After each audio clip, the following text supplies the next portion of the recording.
Seterusnya kita ikuti lintas langsung dari RTM Sabah bersama dengan Imran Azmi Rosli. Silakan Imran. Terima kasih Dilaila. Assalamualaikum dan salam sejahtera. Keamatan yang merupakan sambutan tradisi masyarakat Kadazan Dusun Murut dan Rumus KDMR mampu menjadi wadah perpaduan rakyat khususnya di Sabah. Ini kerana perayaan terbesar di negeri ini disambut semua pihak tanpa mengira bangsa, warna kulit dan agama. Selaras konteks sebenar keamatan yang disambut sebagai tanda kesyukuran terhadap hasil tuaian padi, Ketua Menteri Sabah Datuk Seri Panglima Haji Muhammad Syafiee Haji Abdal mengajak rakyat mensyukuri nikmat yang dikurniakan Tuhan, khususnya keamanan dan keharmonian yang dikecapi rakyat. Dalam perutusan sempena perayaan Pesta Keamatan 2019, beliau berkata amalan menghormati budaya sesama masyarakat majmuk di Sabah merupakan tunjang perpaduan rakyat negeri di bawah bayu. Walaupun terdapat golongan tertentu yang cuba mewujudkan sentimen perkauman, katanya Ikatan Perpaduan Rakyat Sabah kekal utuh, malah berupaya menangkis segala ancaman pihak-pihak tidak bertanggungjawab. Justru seluruh rakyat di Sabah turut diajak untuk sentiasa memelihara adat dan budaya agar tidak terhakis. Kutubian Tadau Tegazo Do Keamatan. Selamat menyambut Harvest Festival Pesta Menuai di peringkat Negeri Sabah. Polis Sabah terus mempertingkat kawalan keselamatan sepanjang sambutan Pesta Keamatan peringkat Negeri Sabah 2019 yang berlangsung di Perkarangan Dewan Hongkod Keesaan Penampang. Bermula semalam sehingga hari ini, Pesuruhjaya Polis Sabah Datuk Omar Haji Mamah bagaimanapun berkata pihaknya tidak menerima sebarang laporan berkaitan insiden yang boleh mengganggu kelancaran pesta berkenaan. Datuk Omar turut menasihati orang ramai yang berkunjung ke KDCA supaya memberi kerjasama sepenuhnya kepada pihak polis bagi menjamin kelancaran dan kemeriahan pesta tersebut. Pesta Keamatan ini adalah terkawal, tidak ada insiden yang tidak diingini setakat ini dilaporkan. Jadi ini adalah ekoran daripada penugasan yang kita aturkan sepanjang perayaan ini melibatkan begitu ramai pegawai dan anggota polis khususnya daripada daerah Penampang. Datuk Omar menyatakan demikian semasa melawat kaunter bayaran saman PDRM di KDCA Penampang. Penyediaan kaunter bayaran saman PDRM ini sebagai kemudahan kepada orang ramai untuk melunaskan saman tertunggak dengan pemberian diskaun sehingga 50%. Sementara itu, kemeriahan Pesta Keamatan menjadi salah satu daya tarikan pelancong ke Sabah, khususnya dari dalam dan luar negara. Antara yang menarik perhatian termasuk rumah-rumah tradisi, makanan dan sukan tradisi. Tinjauan kru RTM di KDCA Penampang mendapati para pengunjung berpusu-pusu menyaksikan pelbagai persembahan tradisional suku kaum Kadazan Dusun dan Murut serta rumah-rumah suku kaum dan permainan tradisi.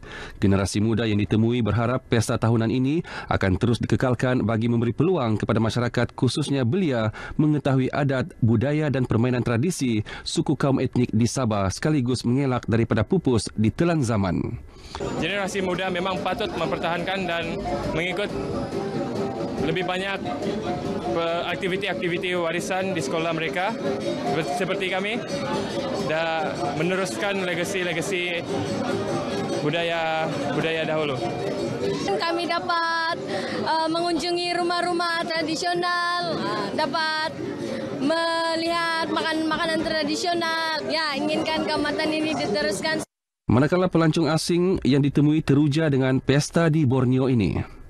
I like the Harvest Festival here in Borneo because all the different tribes are together, all show their culture, and it's very nice to see this for guests and for locals, and very nice dance and music, and good opportunity to see all the different cultures in Sabah. Sepanjang sambutan Pesta Keamatan selama 2 hari ini, para pengunjung berpeluang menyaksikan sukan tradisi antaranya Gusti Lengan, Mi Pulos, Sepak Manggis, Tarik Tali, Migazat Dukuk, Melastik, Memolisitik dan Menjerat Kerbau, Menungkawa Tambadau. Sukan tradisi ini dilancarkan oleh Menteri Belia dan Sukan Sabah, Pung Jinzi. Perayaan-perayaan etnik yang disambut pelbagai kaum di negara ini termasuk keamatan dan gawai mampu menyumbang ke arah perpaduan dan keharmonian kaum. Pengarah Hospital Tuaran Dr. G. Mohan Gopal Naidu, atas kesedaran itu pihak Hospital Tuaran menganjurkan perayaan keamatan gawai setiap tahun sejak 2008 bagi menyemai semangat perpaduan dan keharmonian dalam kalangan warga hospital berkenaan. Menurut Dr. G. Mohan, pergaulan dalam kalangan warga hospital terdiri daripada pelbagai kaum dan agama juga membolehkan mereka memahami budaya dan cara hidup masyarakat lain sekaligus mampu mencapai kecemerlangan organisasi. Ini terbukti apabila Hospital Tuaran diberi pengiktirapan sebagai hospital bebas sampah hasil kerjasama warga hospital tersebut. Dr. G. Mohan berucap merasmikan perayaan keamatan gawai peringkat Hospital Tuaran, anjuran bersama Hospital Tuaran dan ahli lembaga pelawat Hospital Tuaran. Pelbagai acara menarik diadakan sempena perayaan keamatan gawai di hospital tersebut, termasuk pertandingan unduk ngadau. Sabah bakal mempunyai kilang gula terbesar di bahagian pantai barat negeri ini. Pembantu Menteri Pertanian dan Industri Makanan Dr. Daud Haji Yusof berkata, tapak untuk pembinaan kilang gula itu telah pun dikenal pasti di sekitar Bongawan dan dijangka dibina dalam tempoh terdekat. Menurut Dr. Daud, pembinaan kilang tersebut akan memberi peluang pekerjaan kepada kira-kira 1,000 orang. Beliau berucap dalam majlis penyerahan sumbangan surau dan masjid dalam kawasan Dewan Undangan Negeri Dun Bengawan di perkarangan Masjid Nurul Hidayah Pekan Bengawan. Sebanyak 8 masjid dan 40 surau dalam kawasan berkenaan menerima sumbangan dalam majlis tersebut. Dr. Daud merangkap Adun Bengawan juga berkata, sebuah pusat rehat dan rawat RNR Bengawan akan diwujudkan bagi menempatkan peniaga kecil di Bengawan secara lebih tersusun. Beliau berharap pewujudan RNR itu nanti akan membantu merancakkan lagi ekonomi penduduk setempat. Kadar kemalangan jalan raya di Keningau menunjukkan penurunan sebanyak 11 kes bagi tempoh Januari hingga kemarin berbanding tempoh sama tahun lalu. Ketua Polis Daerah Keningau, DSP Syahrudin Mat Hussein berkata, Ibu Pejabat Polis Daerah IPD Keningau merekodkan 333 kes kemalangan jalan raya pada tahun ini berbanding 344 kes tahun lalu. DSP Syahrudin bagaimanapun berkata daripada jumlah itu, kes kemalangan maut tahun ini meningkat kepada 13 kes berbanding 8 kes tahun lalu. Sehubungan itu, orang ramai diingatkan supaya berhati-hati ketika melalui lokasi yang dikenal pasti kawasan panas, antaranya Jalan Tambunan Keningau, Jalan Keningau Kimanis dan Jalan Keningau Sok. DSP Syahrudin berucap dalam pelancaran Ops Selamat sempena Hari Raya Aidilfitri serta program memasak dan mengagihkan bubur lambuk anjuran IPD Keningau dan Jabatan Penerangan Keningau di Keningau. Pelancaran disempurnakan Pemimpin Pembangunan Masyarakat Liawan, Raymond Pudon. Ops Selamat ini bertujuan mengurangkan kadar kemalangan jalan raya, khususnya kemalangan maut.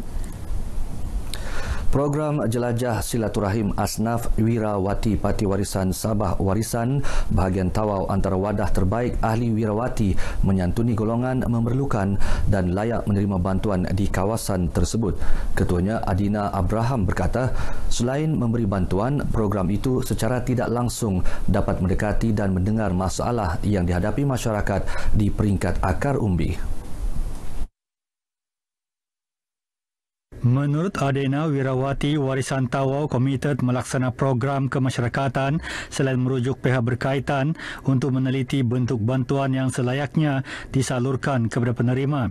Kita akan suarakan kepada Yang Berhormat Dun dan kepada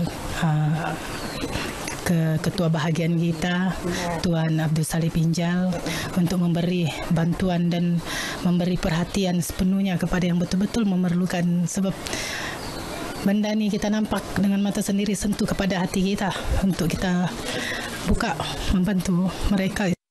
Beliau berkata demikian kepada pemberita RTM dalam program Jelajah Silaturahim Asnaf di 13 buah rumah sekitar daerah Tawau. Sementara itu, rata-rata penerima yang ditemui bersyukur dengan bantuan yang diberikan. Saya minta terima kasih kepada adik-adik semua, ya, saudara-saudara semua yang tolong saya. Ya, mudah-mudahan dipanjangkan umur dan dimurahkan rezeki kamu semua ya, Dek. Saya ucapkan terima kasih kepada Wirawati sebab datang pergi sini nampak pakcik ini, makcik ini dalam rumah ni. Terima kasih. Terima kasihlah sama bantuan yang daripada warisan Wirawati. Terima kasih. Terima kasih banyak-banyak. Terima kasih atas sumbangan yang diberi. Allah saja yang dapat membalasnya. Ya Allah, ya Rabbi. Kami tidak pernah dapat bantuan apa-apa. Barusan kami dapat bantuan. Terima kasih semua, Allah yang balasnya sayang. Dalam program ini, setiap ketua isi rumah menerima bantuan berbentuk wang tunai dan barangan keperluan harian. Keberkatan Ramadan bukan sahaja mengajak umat Islam melipat gandakan ibadah masing-masing, malah tidak terkecuali menyantuni golongan memerlukan sempena bulan mulia ini. Disandarkan seramai 50 asnaf dari 4 kampung iaitu Kampung Dandulit, Sungai Beruang, Banting dan Kampung Kuala Gumgum menerima sumbangan peribadi daripada Ahli Parlimen Libaran, Datuk Zakaria Haji Muhammad Idris dalam majlis penyampaian sumbangan dan berbuka puasa di Dewan Sekolah Kebangsaan Gumgum Kecil Sandakan. Sumbangan berupa wang tunai ini antara lain bagi membantu meringankan beban asnaf dalam membuat persiapan meraihkan Hari Raya Aidilfitri. Terima kasih kami menerima sumbangan daripada Datuk Zakaria yang meringankan beban kami dengan perbelanjaan seharian harilah.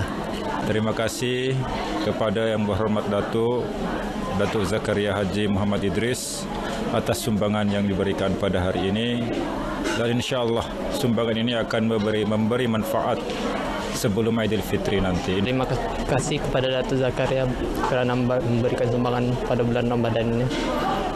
Jadi sumbangan ini buat apa? Untuk ringankan beban kan, untuk membeli baju raya apa? Untuk pikir raya itu sediaan untuk inilah kaya ini. Turut menerima bantuan 4 masjid di 4 kampung berkenaan bagi membantu pihak pengurusan masjid melaksanakan aktiviti semasa Aidilfitri. Selain itu, 3 asnaf dari kampung Terbabit turut menerima sumbangan barangan keperluan asas daripada Ketua Serikandi Bersatu Bahagian Libaran, Anabel Parian. Sementara itu, seramai 90 orang terdiri daripada golongan asnaf dan anak yatim dalam kawasan Likas, Kota Kinabalu diraikan dalam program membeli belah raya anjuran Biro Kebajikan Masjid Bandaraya Kota Kinabalu MBR dengan kerjasama Gedung Pakaian Imadira. Program yang diadakan setiap tahun itu antara usaha MBR menyantuni golongan asnaf dan anak yatim setiap kali menjelang bulan Ramadan dan Hari Raya Aidilfitri. Menurut pengerusi MBR Datuk Haji Jamal Tun Sakaran, program berkonsepkan membangun umat melalui masjid tersebut bertujuan membantu meringankan beban golongan kurang berkemampuan untuk membuat persiapan Hari Raya. Program seperti ini untuk memberi peluang pada anak-anak ini semua untuk sama-sama merasakan suasana Hari Raya yang berjalan tiba dan mendapat baju yang baru. Datuk Haji Jamal ditemui pemberita dalam program berkenaan serta penyampaian duit raya kepada golongan asnaf dan anak yatim di Kota Kinabalu. Ternyata program tahunan ini amat bermakna kepada anak-anak yatim piatu dan asnaf yang diraikan. Gembira dan sangat seronok dapat memilih baju dan memilih songkok. Terima kasihlah sebab boleh bagi kami baju raya yang baru. Kami rasa gembira kerana dapat membeli baju raya baru. Selain program tersebut, MBR turut mengadakan program berbuka puasa perdana bagi meraihkan lebih 500 golongan asnaf di sekitar Bandaraya Kota Kinabalu. Baik saudara, sekian dulu bahan berita dari Sabah untuk N7 pagi ini. Kembali kepada Dilaila di Angkasa Puri. Silakan Dilaila.